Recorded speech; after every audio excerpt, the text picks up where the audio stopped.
Kamu nagpaminaw sa DYAR 765 SMNI Radio Cebu, kapartner mo sa balita o serbisyo. Serbisyong kapartner ng bayan. Kapartner ng bayan.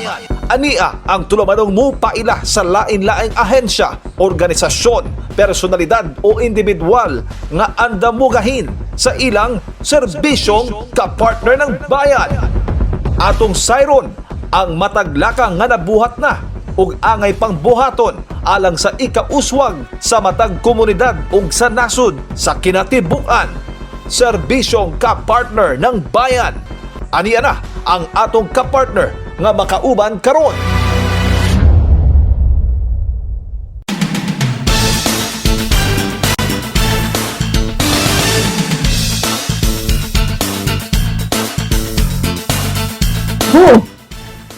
Thank you. Maayong buntag. Good morning, everyone. Eric, good morning. Andy, Ma'am Nene, Mayor Nene. Magandang umaga po sa inyong lahat. Thank you so much for joining us, sir. Kung pwede po kayong magpakilala sa ating mga kasamahan sa media and also to our viewers, could you kindly also share us a brief background of yourself so that we can also get to know you more? Opo, I'm Francisco Franz Sanchez Jr. Previously, I was assigned as Assistant Regional Director of LTO in Calabarzon. So that was a long time ago. I spent being an ARD there for more than 7 years. After my stint as ARD of Calabarzon, I was reassigned at Bicol Region, Region 5. And I've been Regional Director of Bicol, Bicol Region for the past 5 years. And recently, I was assigned at Cordillera, DOTR Cordillera for 7 months. Before my stint as director of LTO, I was Vice Mayor of Bigan for 9 years. Vice Mayor of Bigan and also a former Councilor of Bigan, also another 9 years. So familiar din po ako sa local government. Given this background, Sir Franz, ano po yung mga una niyong directives sa LTO-7 upon your assumption in this new role? Opo, our mandate is the promotion of road safety or kaligtasan sa kalsada. So, my humble aim is to reduce road crash incidents. Universally, sabi ng United Nations, way back 2020, yung Decade of Action, 100% reduction of road crash. Hindi po nangyari yun. From 2020, again, another 10 years, sabi ng United Nations, binago nila. Let's reduce it to 50%. Now, there's a directive from DOTR, kahit 30%. So, my humble aim here, kahit naman 10% reduction for a start. So, we have to reduce road crash incidents by doing the following. So, dapat seryosohin ang pagdilisensya. A driver or an applicant of a driver's license must undergo the process. Dapat mag-exams kung new driver siya, theoretical exams, practical exams, at dapat pumasa. And also, we also want to take seriously yung pag-check up ng mga vehicles. The vehicles must be roadworthy. So, at the end of the day, pag nangyari yan, maybe we can reduce road crash. And we want to network with other agencies like the local government units, the PNP, Highway Patrol, at including the NGOs. Another priority project or program is the promotion of integrity development among the LTO personnel. Gusto ko natin yung matino ang mga empleyado. Hindi lang matino, but magino pa. At bibigyan po namin ng diin ng free theoretical driving course. Yung theoretical driving course kasi, if you engage the services of a private institution or a private driving school, 1,000 pesos po yan. But you are giving it for free. And we want to give it to everyone who is aspiring as a driver. At i-expand po namin yan. Kasi for the past year, we were able to give 7 million worth of free theoretical driving course. Ito po yung record namin, pero gusto pa namin dagdagan yan. And I'll take this opportunity, makipag-coordinate ako kay Mayor. Mayor, baka pwede sa bayan mo and other cities and municipalities na nangangailangan ng ganitong serbisyo. So, yun lang po for the first quarter. Yes, Thank ma'am. you, Sir Franz. I'll go back to your very first goal, which is to reduce road crash incidents. Based po sa evaluation nyo on the records or statistics of LTO-7, like for example, in 2025, ilan na po yung recorded natin na road crash incidents? And also, ano po yung top violation ng mga taga Cebuan Region 7? Yes, yung top 5 violations kasi, ito, operating a vehicle with defective devices or improper or unauthorized accessories. That's number 1. And operating a unit with defective parts and accessories, yan. Failure to wear a seatbelt, reckless driving, and failure to wear helmet. Yun po yung mga top violations. Regarding sa incidents, road crash incidents, yun po, medyo mataas po from records from the PNP, mataas po ang road crash incidents here in Cebu province as a whole. Actually, kausap ko kanina yung provincial office, yung PNP chief of the province, the provincial director, and I was asking him for the data kasi sila po yung may data. So, pag nakuha ko, then I can share it to you. There's also data from the Department of Health. Kasi we conduct our own road crash investigation, but the priority, ang first liner dyan is the PNP. So, we rely on their data, papasok na kami after their investigation. On their part, they investigate road crash for purposes of filing criminal cases if necessary. On our part, we investigate to determine the cause of the road crash. Mali ba yung driver? Defective ba yung sasakyan? Doon kami pumapasok on the part of the Land Transportation Office. So, administrative ang aspect na inimbestigahan namin. The Department of Health, they consider road crash as a health issue. So, we also get data from them. So, yan, sama-sama namin, then doon kami gumagalaw based on the data of the PNP and the Department of Health. RD, I particularly also like this goal of yours na integrity development for the LTO-7. Paano po natin, ano yung concrete measures po natin to ensure na mawawala na po talaga yung mga fixers sa pagkuha ng rehistro, ng license, and also yung mga nagaganap sa kalsada ng mga bribery sa ating mga LTO officers? Yes, opo. Just recently, nag-conduct ng anti-fixing operations ng CIDG, and I'd like to thank them for helping us. Papasalamat po kami. Kumbaga po we agree that fixers should be ma-eradicate or dapat po walang fixer sa mga offices ng LTO. And we will also conduct seminars for our employees kasi pag sinabi natin integrity development, it's not just punitive. There must be an education aspect. We have to educate our employees and the public na huwag ipatronize ang fixers yan sa public.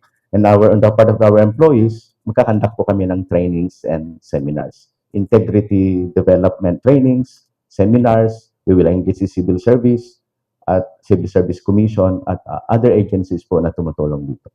Last question from me, RD. Kamusta na po yung backlogs ng distribution of license plates po?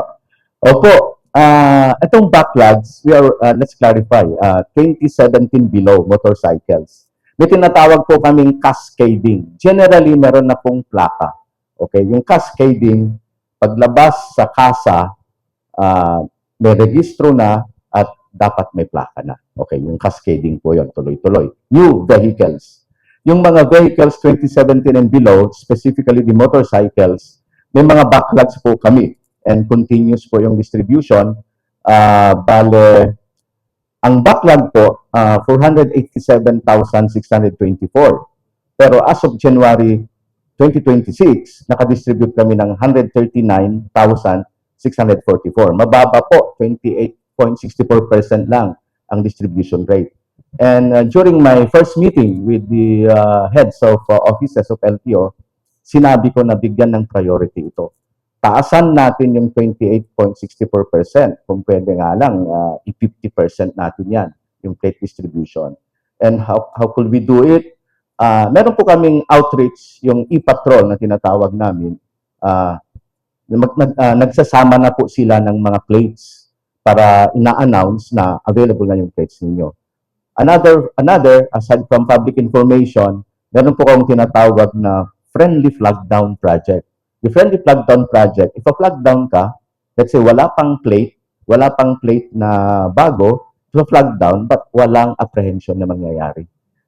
Let's say, if a flag down ka, then we'll give the information that you can claim your plates here. Yan, meron pong ibibigay na leaflets. Yan. Kung, let's say, nakuha niya na yung information, pwede niya nang kunin kung saan. So, yun po. And of course, our district officers were informed to help us conduct the information drive that kunin nyo na yung plaka. Kasi available na yung plaka. At meron po kaming plate tracker. Minsan nagpa-back down because of mga limitations po sa technology. Pero sinasabi doon kung nasaan yung plaka. So, yun po yung mga ginagawa namin. Thank you very much, RD. Malaki pong karanasan na kayo po'y dumaan pagiging vice mayor at konsehal kasi yung karanasan sa local government ay nagagamit talaga sa pagpapatakbo ng isang ahensyang pangbansa. Ang tanong ko po is, una ko pong tanong, natatandaan ko po na merong pinapalabas ng LTO, yung mga tinatawag natin mga special plates. Pwede pa ho ba yan? Yung mga taong mahilig sa mga swerte sa numero, pwede pa ba silang bumili o wala na po yung mga ganyan? Ibinalik po, Sir Eric, binalik yan. Dati sinuspend. Meron na naman po. But it's the central office. Sila po yung mag-i-issue. Kami yung magpa-process. Kunwari, nag-apply dito sa Cebu. We will process it. We will endorse it. But the approval, manggagaling po sa central office.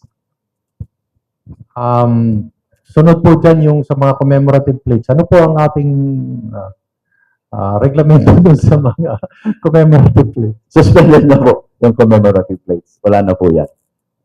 Sinuspend po yan kasi naging source of abuse. Kaya magmula nung pumasok ako sa LTO, wala na po yan. So far, wala na po. Suspended.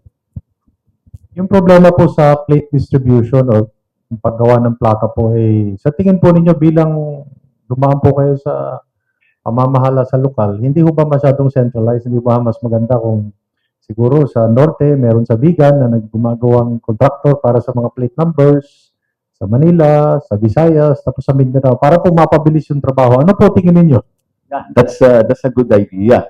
Kasi actually po nagka-problema in the past ang LTO because of yung mga issues sa bidding. Kasi may nananalo, to make it simple, may nananalo, may natatalo, pero nagko-complain. Ayan, in the past, umabot yan ng TRO, umabot sa Supreme Court, but eventually, nag-prevail din yung LTO, nanalo din, na-uphold, naging in-uphold, na tama naman yung bidding process. So, siguro, lessons learned, yeah, we will take note of that. Maganda po yung Pwede siguro i-devolve po, no? Yung kung sino mga nananalo sa kontrata sa iba't ibang parte ng Pilipinas para mapabilis po yung serbisyo, hindi ho ba? Yes, yun po, yung uniformity lang ng design, pero yung maganda pong idea yan, kailangan lang po siguro ng legal basis or a supplemental memorandum or department order. Yes, we will take note of that. Siguro in our directors meeting, I can bring that idea that came from Sir Eric. Hindi na ho sa akin. yung flying squad ho ba, buhay pa ba yun sa Quezon City? Taranta ako, may flying squad. Tapos, humihingi din ng mga tulong sa mga civilian na maging membro ng flying squad para tumulong sa kakulangan ng personnel sa LTO. Buhay pa po yan? Wala na. Hindi po na flying squad ang tawag namin. Ang tawag namin sa kanila, LEOs, Law Enforcement Officers. So, actually, meron kaming deputation of enforcers. We deputize PNP, pati local government unit, enforcers from the LGUs, local government units, as long as they occupy an organic status of their employment. Permanent employee, plantilla position. They occupy plantilla positions. Kasi yung accountability po kasi yung accountability pag let's say hindi siya connected sa government, walang employer-employee relationship, sabi job order, ang hirap po habulin yan pag may problema, yung accountability wala. So, ganun po yung nangyayari. Na-deputize din ng LTO ang mga enforcers sa mga tollways, NLEX, SLEX, yan. TPLEX, dito siguro po sa, I think you have a tollway here in Cebu. That's also possible, ma-deputize ang mga enforcers. Ang maganda po sa inyo, kaya binabalikan ko po yung karanasan niyo bilang local government kasi may puso po yung mga local government dumaan sa local government at yung diretso lang sa national. Kaya eto mga tanong ko po sa inyo ay talagang hihimuking ko yung karanasan ninyo, pati puso ninyo. Kasi may mga batas na medyo stricto. Katulad po dun sa seatbelt po, yan po ang standard ngayon sa mundo. Meron po ba tayong batas na dapat pandayin tungkol po sa mga child seat sa likod ng kotse? Yes, meron po. At ini-enforce pa po natin yun o hindi? Yes, opo. Actually, nag-conduct kami ng information drive yan. Kaya lang may kailangan ng special seat sa likod. Kasi hindi pwede yung regular seat sa mga bata, lalo na yung mga infants. So, ina-enforce po yun. Actually, I think we have to, mag-conduct kami ng reorientation regarding that. We have to inform the public. Minsan na nakukuha namin yung feedback, nagagalit yung car owners. Ang mahal-mahal yan, mga ganyan. Pero siyempre, we have to explain, mas mahal yung buhay ng bata. Yung anak kesa yung special seat. So, I think there are already affordable car seats for children. Ang sunod pong tanong po dito, lalo na sa mga munisipyo na medyo malalayo, pero may batas yung sa mga motor helmets po, how do we balance yung road safety sa kakayahan ng isang pamilya na bumili ng helmet, lalo na mag-asawa, at lalo na kung may anak, 3 pong helmet yun. So, may batas, naintindihan natin, pero kayo po, yun nga, naging LGU kayo. Paano natin, how do we navigate what is compassionate, what is strict? Yes, it's really a challenge, lalo na nung unang pinapatupad yan, yung sa helmet. Siyempre, lalo na sa areas na medyo malayo, mga liblib, may resistance yan. Kasi, punta lang naman ako dyan sa palengke, ba't pa ako mag-helmet? But, we have to inform the public na napaka-importante yung buhay. Buhay po yung nakasalalay. Pag nabasag yung ulo mo, lagot ka dyan. Either fatal, mamamatay ka, o maparalyze ka. Hindi po maganda yan. So, yun ang ine-explain namin. Aside from that, merong pong batas yung child protection riding a motorcycle. Yung mga bata na hindi kayang tuntunan yung foot peg, ay hindi pwedeng sumakay doon. Hindi pwedeng sumakay. Dapat kayang tuntunan yung foot peg. However, dapat may helmet yung bata. Sir Eric, may mga affordable helmets na rin, pero siyempre, tinitignan natin na pumasa sa standard ng DTI. Kasi merong mga helmet na madaling mabasag. Huwag naman yung fake helmet. Yung helmet that it really protects the rider. So, we conduct continuous information drive. We do it during our outreach programs, yung road safety seminars and the issuance of free theoretical driving course. So, we do that para ma-inform yung public. And of course, with the help of the media, siguro makaka-ano tayo dyan, makaka-inform tayo properly. RD, maybe you can advise us yung mga magulang na may mga bata sumasakay. Saan ho ba dapat sumakay yung bata? Sa harap? Kasi may mga batang pinapasakay sa harap habang nagdadrive yung tatay o yung nanay. Minsan sa likod, dalawa lang sila, or minsan nakaipit sa dalawang mga magulang para lang matuto yung mga magulang po. Opo, under the law po, at yun nga, practicality, dapat yung bata kayang tuntunan yung foot peg at kaya niyang hawakan yung bewang yung nagmamaneho ng motor. Hindi po pwede na ilagay mo yung bata sa harap. At hindi rin pwede na hindi niya kayang tuntunan yung foot peg.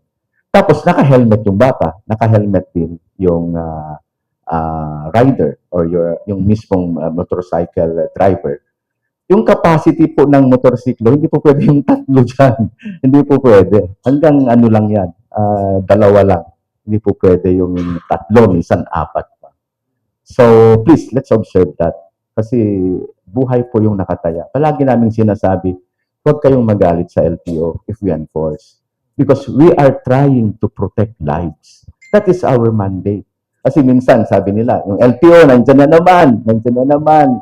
Nagagalit sila sa LTO. Pero our mandate is to protect lives. The promotion of road safety. Sa something closer to home, ito final question ko na po to, RD. Si Vice Mayor Tomas Osmeña, naglabas dun sa plano niya, yung mga maiingay na mga motor. Siguro yun yung mga sinasabi niya ng mga devices na hindi dapat angkop sa stock motorcycle, no? So, ano po tingin niyo rin yan? At ano po ba ang level dapat ng ingay sa isang motor? Kasi pati yung mga senior citizen sa gabi, nagre-reklamo sa totoo lang. Pati yung simbahan dyan sa Guadalupe, nagre-reklamo, no, sa Birama kasi may ingay daw. So, ano po ang inyong payo sa amin? Opo, tama po yun. Kasi ano naman kung maingay talaga, bawal po yun. Ngayon, ang challenge dyan, yung, may argument kasi dyan, anong decibel na level, at meron ba kayong gadget to determine. So, ang ginagawa on the part of LTO, doon na lang po sa illegal modification or unauthorized accessory, doon namin charge. Kasi, minsan, pag challenge nila yung aming apprehension, at bring out yung decibel level and may gadget ba kayong ginamit, at technical. Ayaw po namin ma-technical yan. So, yun nga, nagpo-fall na lang yan na unauthorized accessory or illegal modification. Yun po yung ginagamit namin. Pero I agree naman, dapat peace and quiet naman sa ating neighborhood. Huwag naman yung sobrang, yung dapat lang kasi yung motorsiklo, ginawa yan from the manufacturer na talagang wala yung ingay. Kung may ingay man, yung tolerable. Siguro yung mga big bikes. Pero yung mismong gawin mong maingay to the point na you have to baguhin. You have to change. Yes. Yung mga mufflers. Yes, mga muffler. You have to modify it. That is already prohibited. Po, salamat po at welcome sa Cebu po. Yes. Salamat. Thank you. Thank you, RD. RD, before we open the floor for questions for you and Mayor Nene, we noticed a new page ng LTO7. It's LTO7 Operations Division Citizens Law Enforcement Hotline. Ano po ito? Dito po tayo magsusumbong ng mga violations kasi meron akong ipafile, RD. Opo, it's a hotline na concerns, pwedeng sumbong, kung may papuri po, thank you, welcome din. So, you can complain, you can say your yung issues and concerns mo, you can bring it out through this hotline. So for example, if we ourselves, mga motorists, meron kaming makikita ng mga erring drivers sa kalsada, we can take a photo of the plate number, the vehicle. Yes, opo. Kasi we have the power to issue show cause order. Kunwari, isang driver na hindi maayos sa daan, pwede namin ibigyan ng show cause order. Minsan, we also have the power to issue preventive suspensions. And pag grabe na talaga, we recommend for the revocation of the license. So, yun po. Please help us through this hotline. Bagong bukas po yung hotline, pwede po kayong magbigay ng issues and concerns. Yeah. Thank you.